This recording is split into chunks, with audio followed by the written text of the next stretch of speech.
Space, the final frontier. It inspires awe and wonder. But beyond the beauty lies a hidden danger. Space debris, remnants of our own technological progress. This debris poses a growing risk to active spacecraft. Even the smallest fragment can become a projectile with immense destructive potential. The future of space exploration hinges on our ability to mitigate this silent threat. For decades, we've launched rockets and satellites into space, pushing the boundaries of human ingenuity. But we leave behind a trail of debris in Earth's orbit. This space junk is a growing concern for future exploration. It includes defunct satellites, spent rocket stages, and lost equipment. Even tiny fragments from collisions and explosions. At high speeds, even small debris can cause significant damage. The increasing space junk poses a significant threat to our space endeavors. It's a problem we can no longer ignore. The Kessler syndrome, also known as the Kessler effect, paints a grim picture of a future where space becomes increasingly dangerous and potentially unusable. This phenomenon, first proposed by NASA scientist Donald J. Kessler in 1978, describes a cascading chain reaction of collisions in Earth's orbit. Imagine a scenario where two large satellites collide. This collision doesn't just destroy the two satellites involved, it creates thousands, even millions of smaller pieces of debris. These fragments, now traveling at high speeds, go on to collide with other objects in orbit, creating even more debris. This chain reaction, like a domino effect, can continue exponentially, with each collision creating more projectiles that increase the likelihood of further collisions. As the density of debris in orbit increases, so too does the risk of collisions, creating a runaway effect that could render certain orbital paths unusable. The Kessler syndrome isn't just a theoretical concern, it's a very real threat that could have dire consequences for our continued access to space. To fully grasp the potential severity of the Kessler syndrome, it's important to understand the physics behind this domino effect in space. Unlike on Earth, where air resistance slows down objects and gravity pulls them down, objects in space remain in motion unless acted upon by an external force. When a collision occurs in orbit, the resulting debris doesn't just fall back to Earth. Instead, it continues to orbit the planet, traveling at high speeds along the same trajectory as the original objects. This debris becomes a new hazard, capable of causing further collisions and generating even more debris. Each collision amplifies the problem, adding more projectiles to the already crowded orbital environment. As the density of debris increases, so too does the probability of collisions, creating a vicious cycle that can quickly spiral out of control.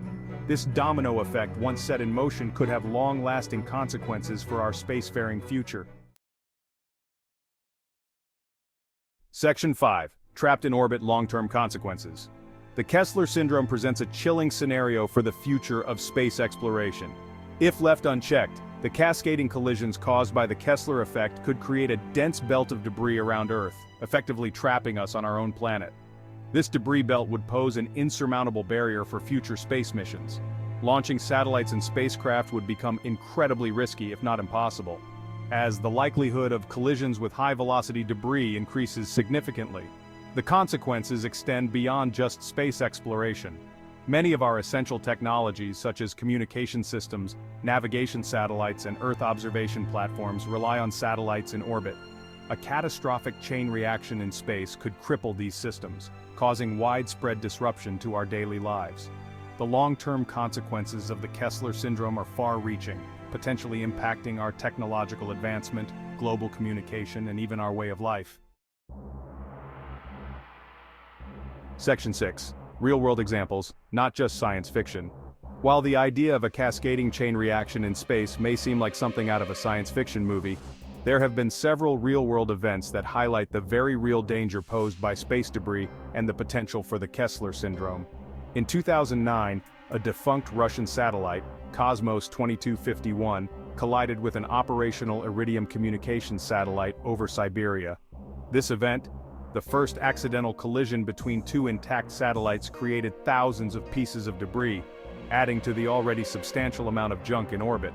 Another example is the deliberate destruction of the Chinese weather satellite Fengyun 1C in 2007 as part of an anti-satellite missile test.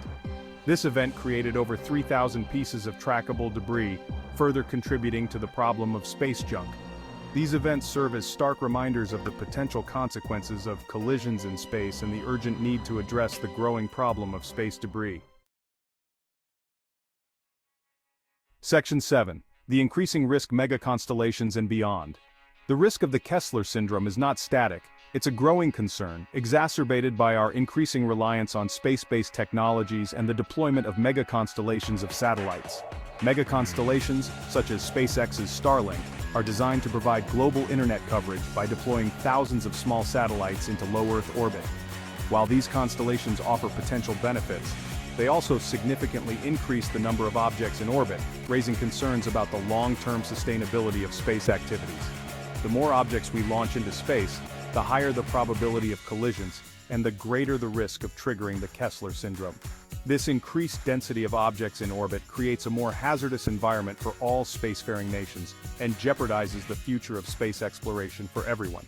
As we continue to push the boundaries of space exploration and utilization, it's crucial to address the growing threat of the Kessler syndrome and develop responsible practices to ensure the long-term sustainability of our space endeavors. Section 8. Cleaning up our act, Mitigation and Solutions. The threat posed by the Kessler syndrome is significant, but it's not insurmountable. Scientists and engineers around the world are actively working on solutions to mitigate the risks and clean up our act in space. One approach focuses on preventing collisions in the first place. This includes developing better tracking systems to monitor space debris, implementing international guidelines for end-of-life disposal of satellites, and designing spacecraft with collision avoidance capabilities. Another area of focus is active debris removal. This involves developing technologies capable of capturing and removing large pieces of debris from orbit, either by deorbiting them to burn up in the atmosphere, or by redirecting them to a graveyard orbit. These efforts, while promising, require international cooperation, significant technological advancements, and a commitment from all spacefaring nations to ensure the long-term sustainability of space activities. Section 9. International Cooperation, a Global Challenge. The challenges posed by space debris and the Kessler syndrome are not confined to any single nation. They are global concerns that require international cooperation and collaboration. Space debris doesn't recognize national boundaries. A collision involving satellites from different countries could have cascading effects that impact all spacefaring nations. Addressing this issue requires a united effort, with countries sharing information, coordinating activities, and working together to develop and implement solutions. International organizations like the United Nations Committee on the Peaceful Uses of Outer Space, or COPUOS, provide a platform for dialogue and cooperation on space sustainability issues. Through these forums, nations can work together to establish guidelines, share best practices, and develop international treaties to ensure the responsible use and long-term sustainability of space. International cooperation is not just an option, it's an absolute necessity if we are to successfully address the challenges of space debris and safeguard our future in space. Section 10. The Future of Space Exploration, at a Crossroads. We stand at a crossroads in our relationship with space. The future of space exploration, scientific discovery, and our reliance on space-based technologies hinges on our ability to address the growing threat of the Kessler syndrome. If we continue on our current path, with increasing amounts of debris accumulating in Earth's orbit, we risk triggering a catastrophic chain reaction that could render space inaccessible for generations to come. This would have profound consequences for our technological advancement, global communication, and our understanding of the universe. However, if we act decisively, embracing international cooperation, investing in innovative technologies, and adopting responsible space practices, we can mitigate the risks and ensure the long-term sustainability of space activities. The choice is ours. We can choose to be guardians of space, ensuring that this incredible frontier remains open for exploration and discovery for generations to come. Section 11. Conclusion, our shared responsibility. The Kessler syndrome, while a daunting threat, serves as a stark reminder of our shared responsibility to protect the space environment. As we venture further into the cosmos, we must do so with a deep understanding of the potential consequences of our actions and a commitment to preserving space for future generations. The future of space exploration rests on our collective shoulders. By embracing sustainable practices, fostering international cooperation, and investing in innovative solutions, we can mitigate the risks posed by the Kessler syndrome and ensure that the wonders of space remain within our reach. The time to act is now. Let's work together to keep the space environment a pristine frontier for discovery, exploration, and inspiration for generations to come.